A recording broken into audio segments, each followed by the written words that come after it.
Então, pessoal, muito boa tarde. A gente está começando aqui uma oficina, que foi uma oficina que é um tema que muitas pessoas pedem em relação à educação e saúde. Aí a gente dividiu essa oficina em dois módulos, e aí, para quem não me conhece, eu falei, né, eu sou o professor Jorge, agora que está gravando novamente eu vou repetir, professor de Políticas Públicas de Saúde Coletiva. A gente continua com as nossas ações do Espaço Aberto para a Saúde, que visa levar informações para vocês sobre saúde, qualidade de vida, capacitação. E todas essas atividades, elas vão acontecendo de forma síncrona, 10 vezes acontece de forma de evento, a gente organiza eventos, e esses eventos, eles são todos registrados para a gente colocar no nosso canal. Eu pedi para vocês prestarem atenção no chat, para depois responderem lá a nossa enquete sobre educação e saúde, que eu vou mostrar no final o resultado, e a lista de presença vai no fim. Caso tenha alguma dúvida, põe aí no chat para a gente responder no final. Então, a gente botou esse nome, Educação e Saúde, como, onde, para quem, porque é interessante que muitas pessoas, elas, às vezes, não entendem o que é educação e saúde, como que ela pode ser feita, tem uma ligação muito grande na concepção das pessoas de que educação e saúde é algo que só dá para ser feito na atenção básica, e desconhecem, às vezes, as origens desses termos, de onde que veio, por que a gente faz de determinada forma. A gente vai tentar clarear uma oficina. A oficina, geralmente, ela está voltada para algo que você vai fazer na prática, e aí a gente tenta instrumentalizar vocês para terem uma noção do que seja, para depois tentar aplicar na prática, tendo esses conhecimentos básicos. E a gente dividiu em duas partes. A parte 1, que é a parte de hoje, eu vou falar sobre o SUS e a educação e saúde em si, como que o SUS se reorganizou, foi criado, né? Agora, esse ano, fazendo 33 anos já, para a gente poder ter uma noção de onde que veio o termo educação e saúde, de onde que ele está inserido dentro da promoção da saúde, aspectos históricos. Então, isso tudo a gente vai ver nesse primeiro encontro do módulo 1. Então, o objetivo, né, dessa oficina, descrever a mudança na orientação do SUS, explicar o que é educação em saúde, onde ela se insere, descrever os modelos vigentes e demonstrar onde pode ser realizada por quem e os grupos favorecidos. Essa parte aqui, mais do fim, vai ser o módulo 2, onde a gente vai trazer alguns exemplos de como pode ser feita essa educação em saúde, levando essa informação para a população em alguns ambientes diferenciados, dando exemplos de quais os recursos você pode utilizar, né, de o ambiente que você pode utilizar. E hoje é aquela carga mais pesada da nossa oficina, né? Porque toda hora vem mini curso na minha cabeça. Então, primeiramente, a gente vai começar falando sobre a construção do sistema de saúde, né? Que ele veio depois de um longo tempo, de uma época de ditadura ou regime militar, cada um fala de um jeito, e aí as pessoas, elas não tinham tanto acesso à saúde quanto tem hoje de uma forma organizada. Então, foi um processo social, político. Hoje, por exemplo, faz aniversário a nossa Constituição, e o SUS nasceu com a Constituição, né? Hoje é o dia 5 de outubro, que o mês passa tão rápido, né? Parece que foi ontem, em novembro. E aí, a nossa Constituição, dia 5 de outubro, que é hoje, ela faz aniversário também. E o SUS, ele foi criado junto com a Constituição. O SUS já fez aí uns seus 33 anos, aí, uns meses atrás, e porque antes de ser feito, né, primeiro foi elaborada a carta, né, e depois foi se pensando em como que a gente poderia colocar dentro do SUS o atendimento igualitário, comum, que todos tivessem acesso. Então, foi um processo político, por meio da reformulação das políticas, e para a construção do SUS foi sendo fundamental, está sendo fundamental a reorientação do sistema. Então, os principais problemas de saúde que a gente conseguia e consegue ver até hoje alguns relacionados à desigualdade do acesso ao sistema de saúde, né? Então, a gente tem problemas do sistema de saúde que ainda impede a chegada de determinadas pessoas que querem, né, os cidadãos que querem um atendimento. Depois está lá dizendo na nossa Constituição que saúde é um direito de todos e dever do Estado, entre aspas, porque a gente sabe que não necessariamente isso acontece, e da forma como deveria, né? Então, o que acontece? Quando a gente está ali de frente para ver essas necessidades, a qualidade insatisfatória do serviço e uma ausência da integralidade, isso chama muito a atenção. Então, a gente começa a pensar assim, por que ocorre dessa forma? Né? Será que seria a falta de recursos? Será que seria a falta de organização? O que a gente poderia imaginar que está ocorrendo? Então, são vários fatores que a gente consegue imaginar que tem relação com essa estrutura toda que está montada agora, e também com suas mazelas e problemas que podem ser resolvidos. É onde a educação e saúde entra nisso tudo. Já começa desde aqui. Na década de 90, teve uma reorientação do sistema de uma forma que a estratégia do programa de saúde, né, que é o Programa de Saúde da Família, e hoje é uma estratégia, considerada uma estratégia, ela aparece no contexto de uma política onde a atenção básica seria a porta de entrada, e é a porta de entrada do sistema de saúde até hoje. Então, se ela é a porta de entrada, como é que deve ser sistematizado o atendimento? De uma forma que a pessoa ela entre pela atenção básica, unidade básica de saúde, estratégia de saúde da família, dali ela seja encaminhada e reencaminhada, assim, sendo um sistema de referência e contra-referência, ser atendida e ter a resolução do seu problema de saúde. E aí o que a gente observa? A gente vê que os pressupostos, né, ali ancorados pela estratégia da saúde da família, traz o centro da sua proposta a expectativa de reorientação a partir da atenção básica. Então, nessa imagem aqui, a gente vê a unidade básica de saúde, e aí a gente vê os níveis de atenção, né? Nível secundário, níveis especializados, você vai ter os princípios do SUS sendo atendido, e os níveis de atenção, primário, secundário e terciário, que a gente vai ver daqui a pouco, até mesmo relacionado a medidas de prevenção. E algumas diretrizes do SUS sendo respondidas, né, sendo atendidas, de regionalização, territorialização, a resolutividade, a participação da comunidade, isso tudo a gente consegue observar. Então, os pontos de atenção que a gente, uma coisa que é muito importante, que é um dos princípios, né, do SUS também organizacionais, que seria a parte da intersetorialidade.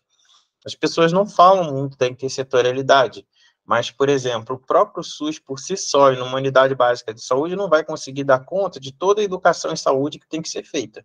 Então, existem aspectos intersetoriais, né? Então, por exemplo, a gente percebe a função das escolas, das igrejas, né, das instituições de caridade, de empresas privadas, né, como organizações que vão lá e fazem atividades voltadas para a saúde, para a cidadania, né, para direitos, né.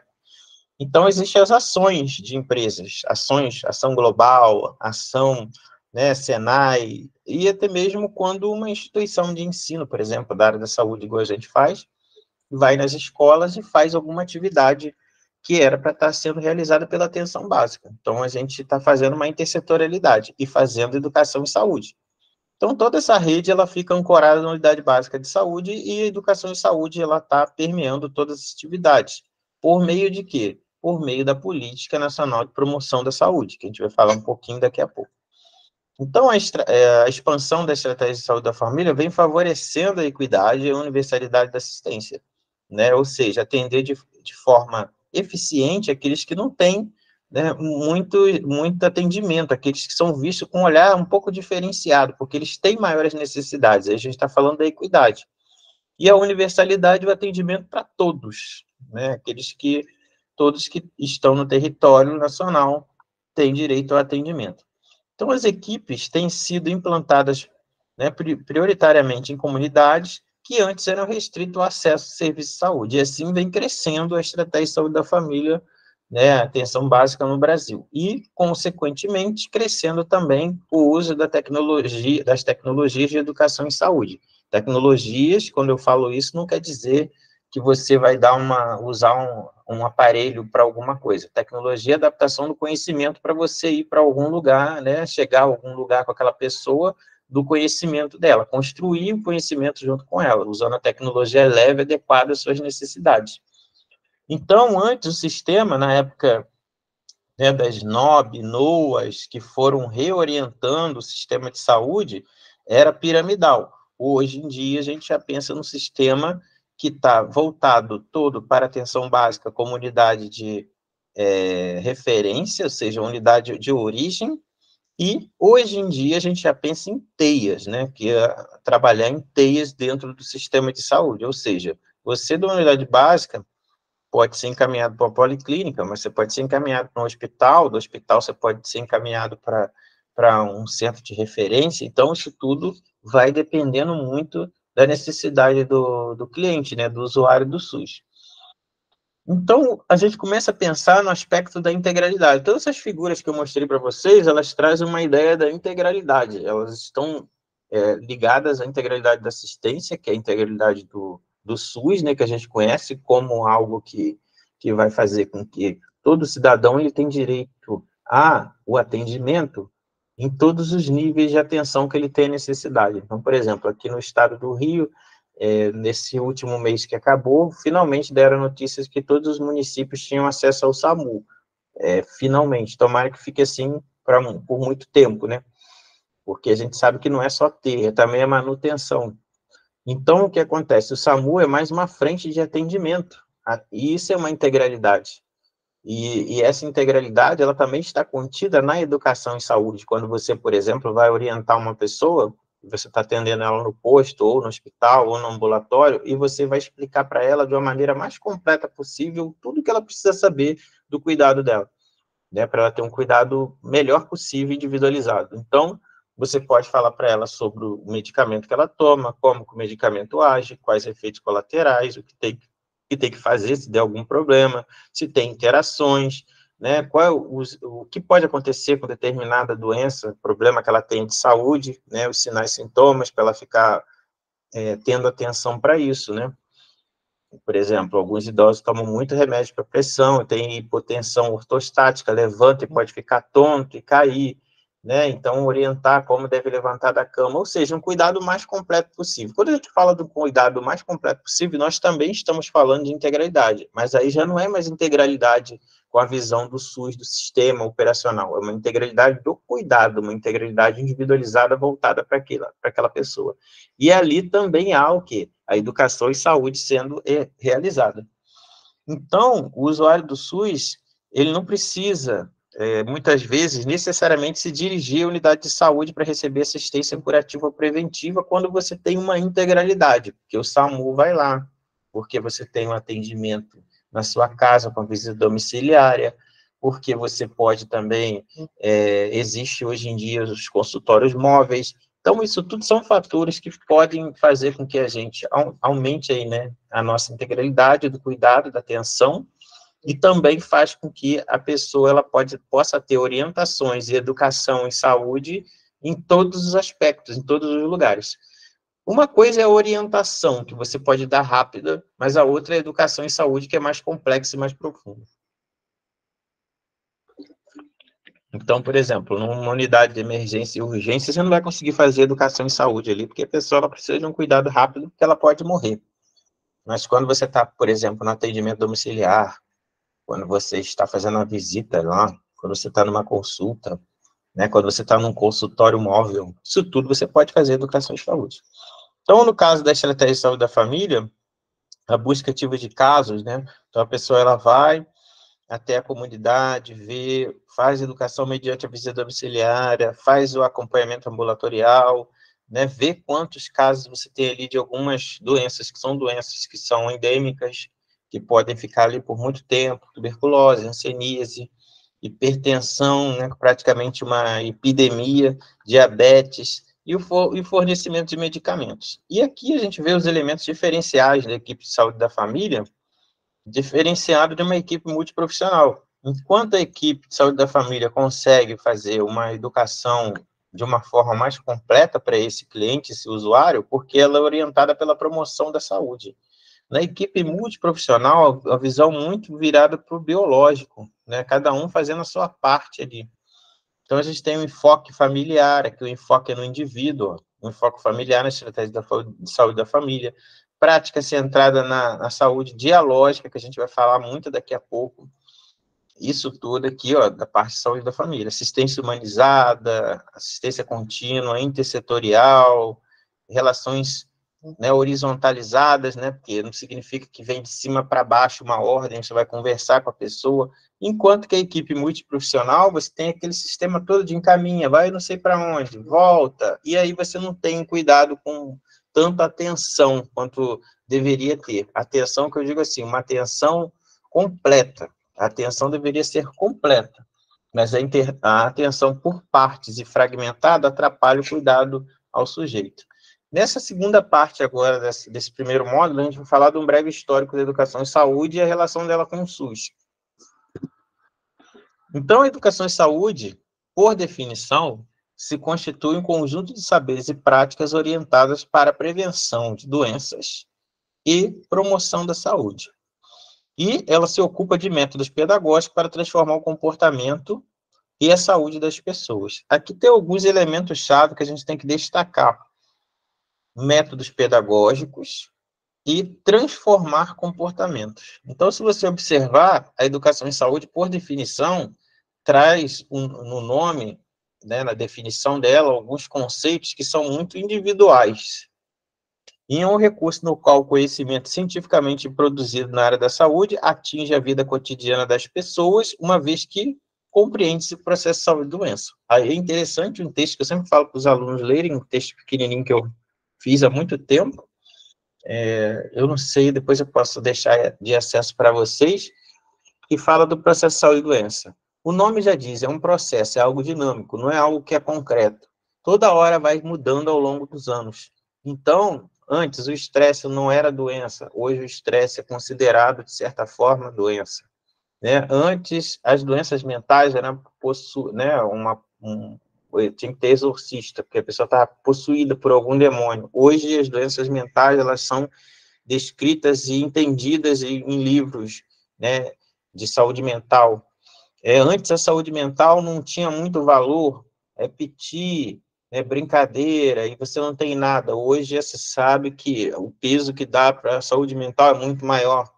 O que eu estou tentando dizer com isso? Que as estratégias que nós vamos ter que utilizar para a educação e saúde vão mudar, porque a saúde, o entendimento da saúde e da doença muda através dos anos, através dos séculos, através das décadas. E isso a gente vai ver nos próximos slides. Então, algumas coisas que a gente achava que não era tão importante, hoje são muito importantes. E outras que eram consideradas que eram muito importantes, hoje também não têm mais importância. Então, por que essas doenças ou situações, elas saem de cenário, porque o mundo vai avançando e vai tendo outras formas de ver saúde e ver doença, que envolve a política, aspectos geográfico, econômico, cultura, como você vê, né, a saúde e a doença, os determinantes. E a história das políticas públicas no Brasil, a gente percebe muito essa visão voltada para a doença, voltada para a ideia de que ter hospital é ter saúde. Né, ter qualidade de vida, ao invés de você pensar em promover sua saúde, né, receber orientações adequadas, a pessoa, ela simplesmente pensava o seguinte, tem vários hospitais aqui, eu estou bem, eu estou seguro. Ué, mas tem que hospital com saúde? Não faz muito sentido, mas o processo de saúde e doença do brasileiro é a visão de que se tem hospital, está tudo certo. Se não tem hospital, eu posso ficar doente e morrer. Só que esquecem que a saúde é algo construído ao longo do tempo, né, da qualidade de vida, de como que você percebe a saúde e a doença. E aí esse conceito, né, que a gente está falando aqui, que vem várias coisas. A gente utiliza muito o nome educação em saúde, mas você pode encontrar na literatura educação na saúde, né, onde as pessoas da educação, os estudiosos da educação, dizem que seria a saúde utilizando os recursos da educação. Educação para a saúde, com o objetivo, né, de você levar o conteúdo para essas pessoas e esse conteúdo ser absorvido ou não, vai depender de como você interage. Educação e saúde, né, como ambas caminhando juntas, que seria o conceito muito mais interessante e atual que a gente percebe, porque a população, a pessoa, ela vai construindo o conceito dela na mente do que é saúde, que é qualidade de vida, sim, como ela precisa de recursos, né, educacionais e vai ter estímulos de informações que vêm da educação e estratégias educacionais que a gente vai falar. E aí também estratégias de como ela vai absorver esse conteúdo. E educação da saúde, né? E aí a educação, aqui nesse caso, prestada pela saúde, né, que mais a gente utiliza mais de maneira geral a educação em saúde. E que essa imagem ela visa mostrar para a gente que hoje em dia a gente fala muito em educação comunitária, a educação da saúde, e a gente vai pensar sempre que isso é algo construído, não algo imposto. A educação em saúde é um processo de capacitação da comunidade para atuar na melhoria de sua qualidade de vida e saúde, incluindo maior controle desse processo, essa definição no Ministério da Saúde no manual. Então, quando a gente vai pensar em educação e saúde, geralmente aparece essa ideia aqui, de capacitação para melhoria da qualidade de vida, incluindo o controle desse processo. O que seria esse controle desse processo? O empoderamento do sujeito. Aí entram outros conceitos, como, por exemplo, humanização, acolhimento, né, resolutividade. Isso tudo é importante a gente lembrar. A promoção da saúde é um processo que visa capacitar as pessoas e as comunidades a melhorarem sua qualidade de vida e bem-estar geral. Isso está na Carta de Ottawa de 1976. Olha que interessante. As duas definições são muito parecidas. Mas por que isso acontece? Porque uma coisa está dentro da outra. Então, a promoção da saúde, ele traz uma ideia de melhoria da qualidade de vida, tarará, da comunidade, é muito próximo. E elas se confundem muitas vezes. Por isso que é importante a gente, quando vai fazer um concurso, estudar a literatura que está dizendo lá. Porque você pega aí e compara praticamente a mesma coisa, muito similar. Mas qual é a diferença prática disso, quando a gente vai observar? A promoção da saúde é uma abordagem mais ampla, né? Ela vai além da educação em saúde. Ela busca criar um ambiente propício para a saúde, envolve a comunidade de forma ativa e considera todos os aspectos do bem-estar. E a educação em saúde, ela é parte importante da promoção da saúde, tem um foco mais estreito na troca de informações e na mudança de comportamento individual. Então, uma coisa tem a ver com algo abrangente, mais amplo, né, envolve a comunidade, ambas envolvem a comunidade, mas uma vai ter uma troca, que não é, né, a gente não pode falar passar, não pode falar transmitir conhecimento, porque o conhecimento ele é construído. Então, é essa troca de informações em nível individual. Aqui vem mostrando, né, uma das estratégias da política de promoção da saúde é atuar na prevenção. Então, promoção da saúde é algo que visa a qualidade de vida, bem-estar dos grupos, coletividade. Por meio da educação em saúde, podemos instrumentalizar essas pessoas e empoderar elas. E a prevenção são medidas pontuais que visam evitar, né, alguma coisa, alguma doença, algum agravo, alguma situação. Então, a prevenção primária, a gente vê aqui, vacinação. Na prevenção secundária, a gente observa a detecção precoce. Então, a pessoa passou dos 40 anos, já está com um problema de pressão alterada, vai lá e vai ter uma detecção precoce, para não morrer, né, precocemente, ou de infarto, ou de um AVE, né, que é acidente vascular encefálico. Então, é mais rastreio. E a prevenção terciária é a reabilitação do indivíduo. Então, alguém que sofre um acidente de trânsito, quebra todo, está fazendo fisioterapia, precisou de intervenção cirúrgica, está participando de um programa de reabilitação. Então, assim, prevenção está dentro da promoção, mas é algo muito mais pontual e visa, né, resolver um problema daquela pessoa naquele momento ali. E algumas são muito específicas, como a vacina, cirurgia. Então, prevenção é uma coisa, promoção da saúde é outra. Por que você está falando isso? Porque a educação em saúde, ela ocorre tanto para você prevenir as doenças, quanto para você promover a saúde. Então, é importante a população estar orientada de como funciona o sistema, qual o nível de atenção que ela está inserida, e você, como profissional de saúde, orientar esse grupo ou essa pessoa, né? Então, assim, a promoção da saúde tem um enfoque integral, holístico, ações amplas, participação ativa e foco na prevenção e bem-estar. Então, é interessante lembrar aqui uma palavra que chama muita atenção, que eu falo muito com os meus alunos, até hoje de manhã eu falei, em relação à palavra holístico. Então, o que acontece? Holos significa o todo. Quando a gente está dentro de um paradigma biológico, um paradigma voltado para a doença, atendendo num posto de saúde, né, você consegue ter uma visão pouco menos fechada. Você consegue, né, por exemplo, um agente comunitário de saúde, ou você mesmo como profissional de nível superior, enfermeiro, médico, o que for da estratégia, você vai lá visitar, você consegue saber o ambiente onde aquela pessoa está, se ela está numa situação de encosta, se aquela casa vai desabar, se ela tem contato com o esgoto, como que é o tratamento da água dela, se tem muita umidade na casa dela. Você consegue perceber se aquele terreno ali está numa área que, se chover muito, pode alagar ou levar a casa da pessoa. Tudo isso você consegue saber. Isso é uma visão mais completa. Você tentar ver o máximo possível. Né? Em alguns casos, até para pescadores e mulheres grávidas também, olhar até a maré, olhar a lua. Né? A lua está cheia, então, aí você vai pensar, né? A maré está alta, pode ter mais partos. Então, isso é o holos, é o holismo. Eu estou falando isso porque, às vezes, as pessoas elas confundem esse termo e falam assim, dentro de um hospital, orientando alguém, na beira do leito, ou até mesmo no ambulatório dentro do hospital, que você está tendo uma visão holística. Você não tem visão holística dentro do hospital. Você vai, geralmente, atender aquela pessoa, passar o medicamento, né, que ela tem que tomar, falar as coisas ali rapidamente, se ela tiver dúvida, e próximo. Então, o holismo é algo muito amplo, que as pessoas estão utilizando de uma forma muito popular, mas que não é essa forma reduzida como o povo está usando. As pessoas confundem um pouco integralidade, né, que seria dar o cuidado mais integral possível, completo, individualizado. Isso não é holismo. O holismo é olhar a natureza, é olhar o meio ambiente.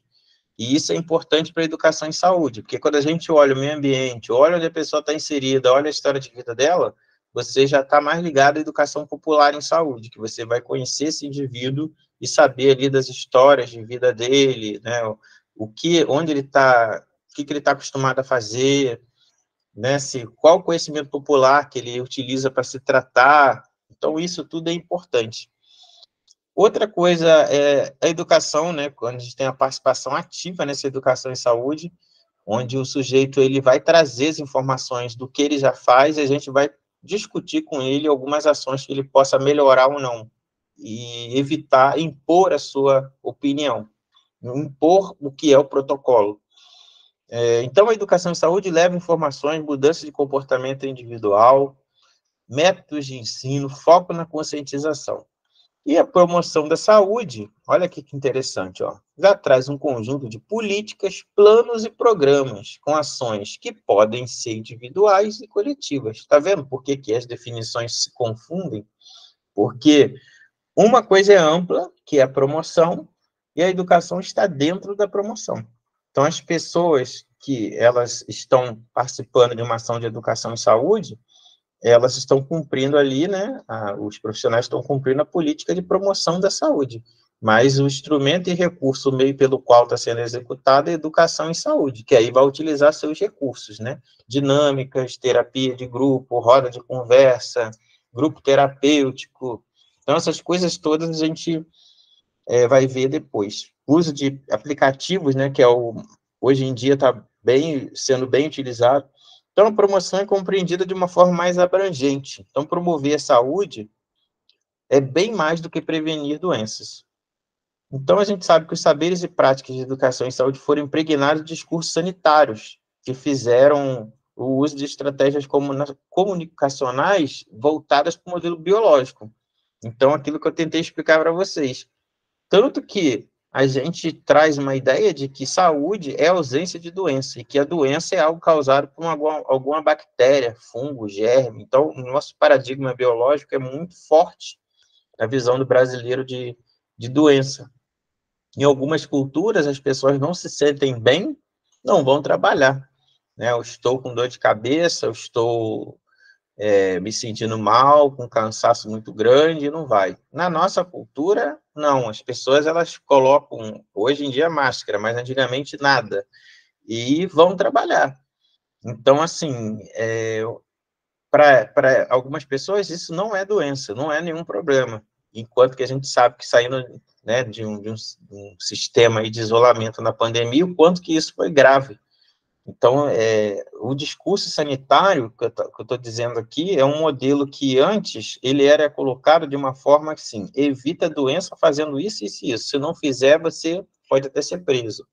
Então, a gente tem que evitar a doença. Como que a gente evita a doença? Com esse discurso higienista normatizador, né, que foi aí aplicado no Brasil desde a época lá do início das políticas públicas. A gente vai ver aqui do século XIX em diante, e antes até disso também.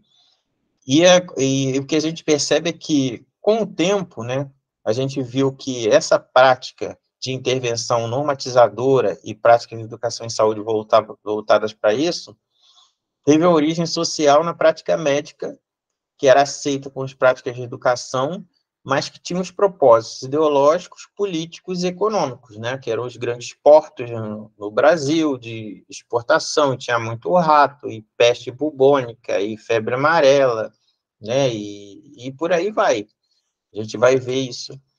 Aqui, por exemplo, ó, mostrando uma foto de 1876, foto não, né, uma ilustração da febre amarela, ilustrada como a morte.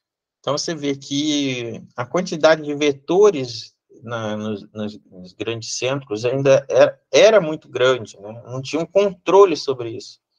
E esses vetores causavam doenças, assim como causam até hoje. Só que hoje tem um controle maior e uma conscientização maior, porque teve uma educação em saúde, seja ela normatizadora ou não, mas de certa forma funcionou. A gente sabe como prevenir dengue, como prevenir, porque não está no vírus em si que vai chegar a você, mas sim no mosquito. Então a gente entende isso. Aqui uma outra coisa interessante que vem mostrando os tigres, como eram conhecidas as pessoas que catavam, pegavam, né, o cocô, os xixi, os excrementos dos, dos senhores lá da época do Império, né? E era tudo feito em pinico, e eles coletavam isso. Aí tinha o nome de tigres rajados, porque eles andavam com listas, né, de cocô pelo corpo, e aí depois jogavam isso tudo na praia.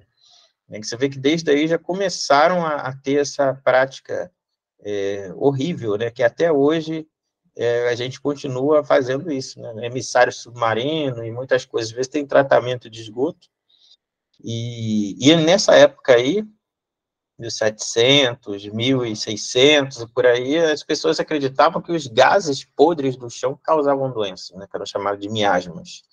E uma curiosidade inútil em relação a isso é que o maio é o mês das noivas, porque na época lá na Europa, maio era o mês que você saía depois era a época de banho, né? Então as pessoas tomavam banho uma vez por ano, e aí ficava menos odor ruim, e aí casavam naquele período ali. E tudo tem uma explicação histórica, né? E a gente acha muito bonito, né? O buquê de noiva é poder esconder o cheiro, as saias, né, e roupa pesada para poder esconder o cheiro das partes do corpo. E existe até um ditado inglês que, para a gente nunca iria entender esse ditado, que dizia assim: você pode perder uma criança nessa água, que na verdade era o seguinte: como o banho ele era tomado uma vez por ano, e às vezes naquela banheira, todo mundo tomava banho e se lavava, né, naquela água da banheira. E o último a tomar banho era a criança, então os idosos iam primeiro. E aí veio esse ditado: você pode perder uma criança nessa água. Ou seja, era uma coisa bem imunda. E hoje em dia a gente tem pavor de sujeira e de odor e tudo mais. Ou seja, a educação em saúde, mesmo ela como prática sanitária normatizante, ela fez muito efeito e fez com que a sociedade se transformasse ao longo dos anos. Uma outra curiosidade aqui também era em relação, né, aos caçadores de ratos, né? Então, você vê que era uma profissão. Você ganhava dinheiro para caçar rato. Então, na segunda metade do século XIX, a precarização das condições de trabalho, moradia e nutrição das classes populares justificou essas ações de disciplinamento para poder diminuir essas doenças nos centros urbanos. Então, era um exercício de controle social sanitário. Aí dizem as pessoas, historiadores, né, da época, que as pessoas eram pagas para poder capturar rato, para diminuir a peste bubônica e outras doenças também, febre da mordida do rato e leptospirose. E naquela época as pessoas não sabiam que, né, só conheciam muito aquilo que aparecia, o que matava mais. Então, não se tinha um conhecimento científico avançado hoje para saber a peste bubônica aparecia. Por que tem esse nome, né? Porque apareciam os bulbões, né? Os linfonodos da pessoa, principalmente da região inguinal, ficavam arroxeados e grande, muito grande. E aí as pessoas, alguns historiadores diziam que pessoas criavam rato em casa para vender para o governo, que aí ganhava dinheiro com isso. Aqui os caçadores de rato.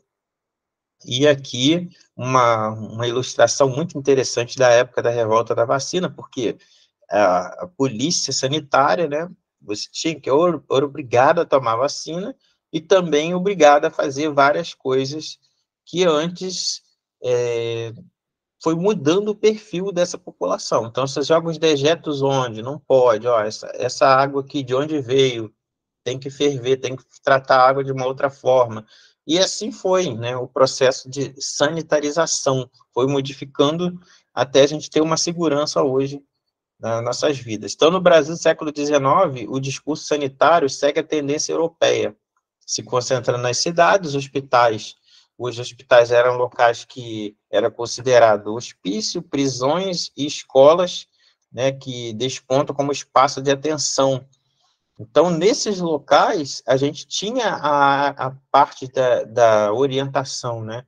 No hospital, no hospício, que aí todo mundo iria fugir, né? Não queria ficar lá, prisão e escolas. Olha só, as escolas, hoje a gente faz muita atividade nas escolas, as escolas eram um espaço de atenção também.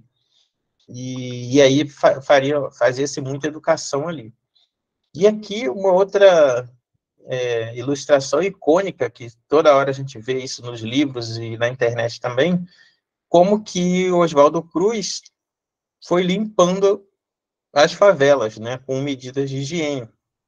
Então, é como se fosse a favela uma coisa, né, um sujeito feio e cheio de piolho, onde ele vai passando lá o pente da delegacia da higiene e limpando tudo, lá, limpando o morro da favela ao lado da estação de ferro central. Para isso, intimou os moradores a mudarem em 10 dias. Então, tinha essa coisa também de alguns morros no centro do Rio foram explodidos, né? Foram derrubados, né?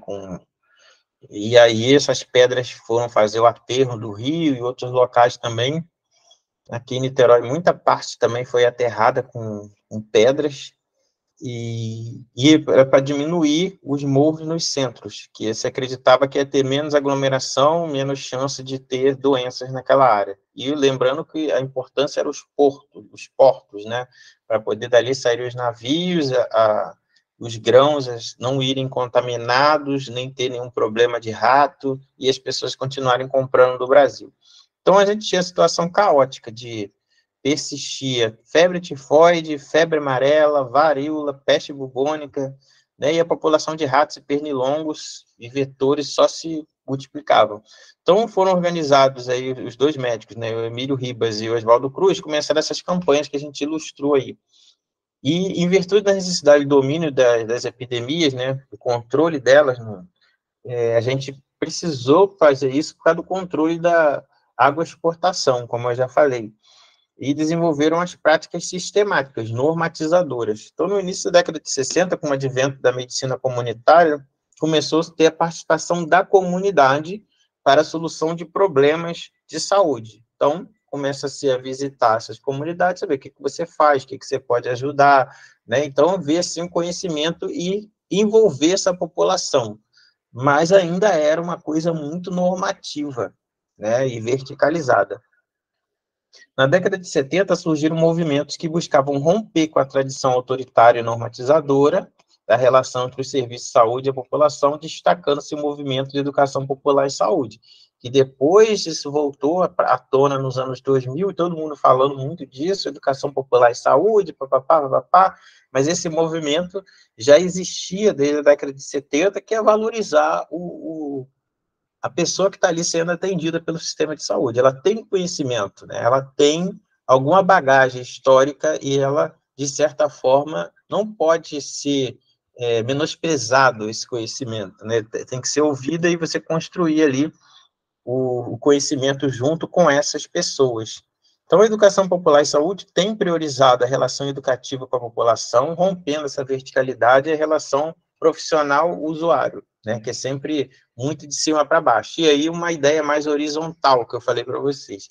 Então, se valoriza as trocas interpessoais, as iniciativas da população, e pelo diálogo busca-se explicitação e compreensão de um saber popular. Aí botei aqui alguns símbolos, que é o que a gente para pensar, né, na educação. Você vai chegar lá e vai falar para a pessoa, olha, você tem que tomar esse remédio aqui, né, que é um remédio que vai servir para diminuir a sua dor aí de estômago. Aí a pessoa vai chegar lá e vai falar, não, mas para minha dor no fígado, né, aí a gente sabe que fígado não dói porque não tem terminação nervosa, o que está doendo é outra coisa, provavelmente o estômago. Aí a pessoa vai falar, a minha dor no fígado, eu tomo boldo, não preciso. Então, você vai ouvir essa pessoa e saber ali, olha, conversar com ela, você toma esse boldo, você melhora? Quanto tempo você melhora? Mas aqui o remédio vai com você, vai com o senhor, entendeu? Se achar que tem necessidade, o senhor toma. Se não precisar, né, você deixa ele para depois você traz de volta aqui, se não usar.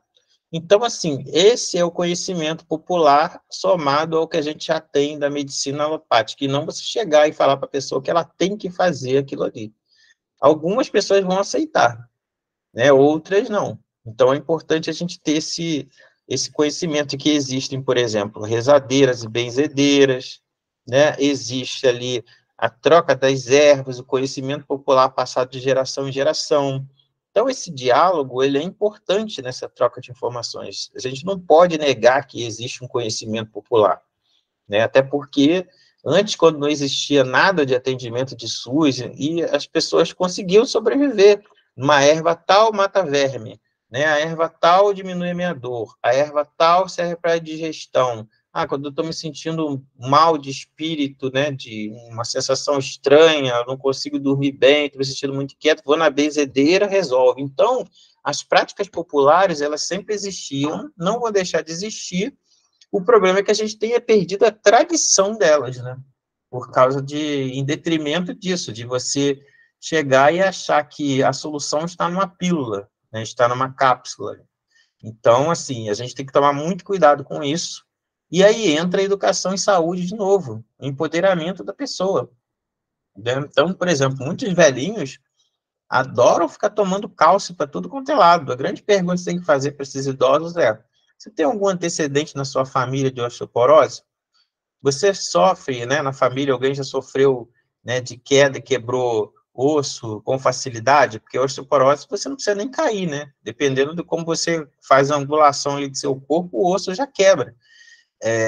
Tem histórico na família? Como é que está o seu exame de sangue em relação a isso, né? Aí a pessoa vai lá e começa a tomar um monte de cálcio para tudo quanto é lado. E o cálcio, ele vai favorecer o depósito nas artérias. E com o tempo, o que vai acontecer? Esse idoso vai piorar a arteriosclerose dele, e vai fazer com que ele se sinta, possa ter um acidente vascular encefálico, a pressão aumente ainda mais. Então, isso tudo são fatores que a gente pode empoderar a população através do conhecimento científico. E isso é uma tecnologia, é você adaptar o seu conhecimento científico ao conhecimento, levando isso para a população. Da mesma forma que existe a tecnologia social, onde esses, né, usuários do SUS, né, as pessoas da comunidade, cidadãos, eles têm conhecimento. E esse conhecimento ele também pode ser incorporado no SUS, igual a gente já, né, tem incorporado. Shiatsu, acupuntura, fitoterapia, né, e por aí vai. São considerados conhecimentos milenares, né, centenários, né, milenar no caso na medicina chinesa. Então, o que acontece? Para a construção do SUS, né, foi e é fundamental a educação em saúde, e que ela esteja sempre presente na vida do ser humano. Então, o que a gente observa nesse contexto educativo? Que a modificação de um comportamento, de hábito de vida, ele é muito importante, mas ele parte de ambas as partes. Ele parte tanto, né, da interação da educação com a saúde, de uma forma que isso vai potencializar a saúde desse indivíduo. Então, a educação e saúde ela é multifacetada, ela tem vários aspectos que são importantes a gente lembrar. Conhecer o sujeito, humanização, integralidade da atenção, que é do sistema, integralidade do cuidado, que é dar o cuidado mais completo possível, conhecer, né, o processo de saúde e doença desse sujeito, da forma, da história de vida dele, conhecer o que ele já traz de bagagem, né, de conhecimento, das práticas populares que ele já tem, familiar e tudo mais, e lembrando que essa parte da educação, ela envolve concepções da área da saúde, mas que tem também posições político-filosóficas, né? Porque uma coisa é você orientar, por exemplo, um índio, né, o indígena, né? Porque hoje é indígena. Então, você não pode... Como é que você vai orientar um indígena sobre alguma coisa relacionada à saúde se ele tem umas práticas que são dentro da cultura dele? Então, você tem que conhecer para poder você conseguir adaptar, ó, aqui está o remédio, mas vamos conhecer essa prática. Como que vocês fazem também para melhorar essa dor? Então, eles vão falar lá se é erva, ou se vai fazer alguma pagelança, né? Se vai encontrar com pajé, com líder religioso. Como é que isso é feito? Ou seja, o que eu estou tentando dizer é que o ser humano ele não pode ser deslocado da cultura dele, do modo de viver, para ele agora se adequar a um modelo biológico, como se só existisse aquilo ali, para educar, para fazer orientação. Então, o usuário ele é reconhecido como um portador de um saber, um processo de saúde e doença cuidado, capaz de estabelecer um diálogo, né, com o serviço de saúde, desenvolver uma análise crítica, no aperfeiçoamento das estratégias de luta e de enfrentamento. Então, entre os dois modelos, a gente tem aqui a educação em saúde, que foi uma pergunta que eu fiz no quiz aí para vocês, que a gente tem dois modelos, um modelo tradicional de educação em saúde e um modelo dialógico. No modelo tradicional, historicamente hegemônico, ele é focado, né, na doença, na intervenção, na cura, e ele é verticalizado, biológico, e ele visa prevenção de doenças e prima pela mudança de atitudes e comportamentos individuais. Nesse modelo tradicional, a gente faz a educação de uma forma vertical, como se só o profissional de saúde tivesse o conhecimento e dita o comportamento a ser adotado, né? Então, aqui tem essa coisa do silêncio, né? No outro slide, eu coloquei aqui, ó, cadê o slide anterior? Assim, uma orientação, ó, você tem que fazer tal coisa, né? A imagem ali. E quando a gente vai agora para o modelo dialógico, que o nome já diz, de diálogo, é uma prática educativa sensível às necessidades do usuário, vem em oposição ao modelo tradicional e busca uma prática de saúde mais completa, porque ela vai buscar ali o diálogo, né, com esse indivíduo, conhecer esse indivíduo, as crenças, os hábitos, os papéis, né, de cada um. E o segundo princípio parte da premissa de que envolver o indivíduo nessa ação se contrapõe a uma imposição. Então, isso tem muita relação também com humanização, acolhimento, né? E aqui vem mostrando, né? Você, uma funcionária, não sei se é enfermeira, uma médica, interagindo ali, mostrando como segura o bebê, como amamenta, como é que você faz? Mostra para mim, então, vamos adaptando. Então, o processo educativo dos núcleos de atenção à saúde da família, de educação em saúde, a gente hoje em dia pensa em problematizar mais, uma reflexão crítica, né, construir conhecimento, ser horizontal, dialogar, defesa dos direitos humanos, descentralizado só de uma área. Então, por exemplo, não é só educação, não é só saúde, é todo mundo trabalhando junto. Valorização de diversos saberes, reconstrução coletiva desses saberes. Então, o modelo emergente da educação em saúde pode ser referido como modelo dialógico, que é o mais utilizado, né, ou deveria ser o mais utilizado. E os usuários de serviços de saúde, ele tem um saber, né, embora ele é diferente do saber técnico-científico, ele não pode ser deslegitimado. A prática educativa nessa perspectiva busca o quê? Como a gente já falou anteriormente, a autonomia e responsabilidade desse sujeito, o empoderamento, ter a capacidade de decidir sobre o que ele quer fazer, como ele vai fazer, né? E aí ele tem uma compreensão maior dessa parte de desenvolvimento, né, da saúde dele, do entendimento do que é saúde e do que é doença. Então, essa imagem ela é bem interessante, porque ela mostra isso, né, que seria de um lado o profissional de saúde, do outro o usuário do SUS, ou o usuário do sistema, né, porque tudo é SUS, né, até o que é particular também é SUS, pela norma, né, pela definição, porque um complementa o outro. Então, você está orientando, e no meio aqui a gente tem uma cor, que seria o que, esse verde mais escuro, foi o que foi formado da concepção daquela orientação, daquela educação em saúde dentro do processo de de promoção da saúde ali. Então, a gente viu, ó, que o SUS ele foi se reorganizando, que a educação e saúde tem um papel muito importante na prevenção de doença e na promoção da saúde, né? O que você faz para manter a sua saúde? Nós vimos que a promoção da saúde, ela é uma política ampla, que dentro dela tem a educação e saúde, né? Que os conceitos, em certos momentos, se sobrepõem, mas que a promoção é algo amplo. Vimos as concepções um pouco de integralidade, que uma coisa é a integralidade do SUS, uma outra coisa é a integralidade, né, do cuidado. Nós vimos que a educação em saúde, ela é importante, tem um modelo ali, que são dois principais modelos, né, o modelo dialógico e o modelo tradicional, sendo o tradicional o mais ruim, que tem menos adesão, né, o menos eficaz, melhor dizendo, né, porque em alguns momentos o modelo tradicional ele vai ter que se impor, né, então, por exemplo, a pessoa tem tuberculose e tem que tomar um remédio, se ela não tomar um remédio, vai chegar um momento que não vai ter mais antibiótico que mate o bacilo dela. Então, ali não tem muito o que negociar, entendeu? Mas todos os modelos, eles convivem ali. A educação popular em saúde, né, que é muito importante, que a gente falou, o processo de saúde e doença do indivíduo deve ser reconhecido, e a educação popular em saúde traz essa ideia de ouvir as crenças e o que a pessoa entende de saúde e de doença. Aqui mostrando que a educação em saúde pode ser feita, né, pela agente comunitário de saúde, numa visita domiciliária, você pode fazer isso em algumas ações, né, em algumas igrejas, clubes, né, não existe local específico para você fazer educação em saúde que só dentro do posto, né, só dentro da unidade de saúde. Aqui é uma visita domiciliar, em local muito afastado de cliente acamado, você pode, por exemplo, ir na casa das pessoas, você pode ir em igrejas, em eventos de escolas, e aqui a gente mostra algumas coisas que a gente faz nas escolas, né, mostrando os nossos aplicativos que a gente utiliza, criamos muitas estratégias aí de tecnologias que a gente utiliza nas aulas, palestras, orientações, jogos, tudo isso a gente faz com as crianças e adolescentes. Aqui eu vou finalizar, vou colar aqui para vocês a lista de presença, e aqui eu queria mostrar para vocês o resultado se vocês fizeram, né, o, o nosso, a nossa enquete. Mas não posso deixar de colar aqui, senão vocês me matam, né, a lista de presença. Ai, gente, cadê o Meet, meu Deus?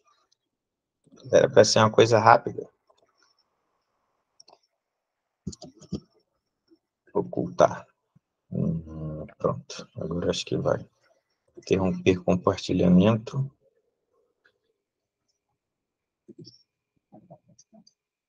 Vou colar aqui para vocês a lista de presença. Aí, já estão aqui perguntando, né? Qual é o link do formulário?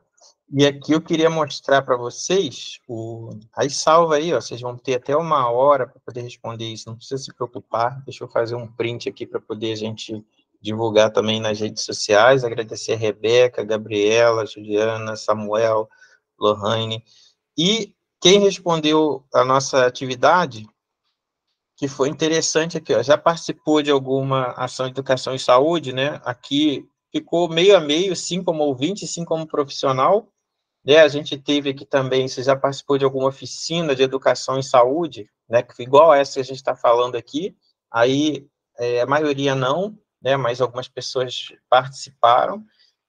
Você sabe algum tipo de abordagem de ensino de educação em saúde? Talvez, eu acho que vocês deveriam saber, sim, né, com a aula vocês acabaram percebendo que sabiam do modelo dialógico e do modelo tradicional. Então, era isso que eu queria falar para vocês, deixa eu ver se tem alguma dúvida aqui. E espero vocês no módulo 2. A gente está bolando aí também um evento que vai ser sobre saúde, trabalho e ambiente. Ele vai ser no final de novembro. Aí fiquem ligados aí nas nossas redes sociais que a gente vai divulgar. Vai ser um evento nacional, vai ter muitas pessoas da Fiocruz também ajudando a gente. Dúvidas?